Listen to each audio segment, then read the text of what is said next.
मेरे YouTube के सभी भाई बहन को नमस्कार हैं।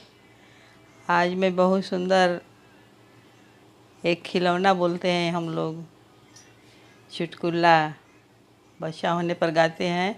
तो आप लोग सुनिए, कैसा लगा कमेंट में ज़रूर बताइएगा।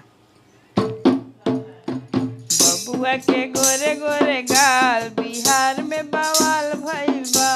बबुआ के गोरे गोरे गाल बिहार में बवाल भइल बा। सासु जयाइली देवता जगन के, सासु जयाइली देवता जगन के, देवता जगावे ना उधार बलमुआ बंगाल गइल बा। देवता जगावे ना उधार बलमुआ बंगाल गइल बा। बबुआ के गोरे गोरे गाल बिहार में बवाल भइल बा। बबुआ के गोरे गोरे गाल बिहार में बवाल भइल बा।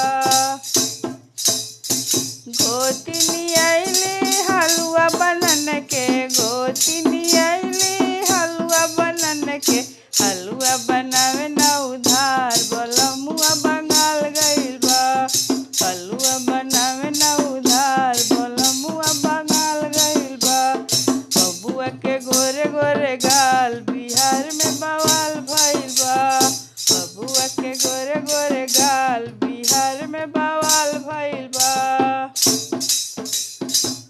नदी आइली काजल लगन के, नदी आइली काजल लगन के, काजल लगावे ना उधार बलमुआ बंगाल गइल बा। काजल लगावे ना उधार बलमुआ बंगाल गइल बा। बबुआ के गोरे गोरे गाल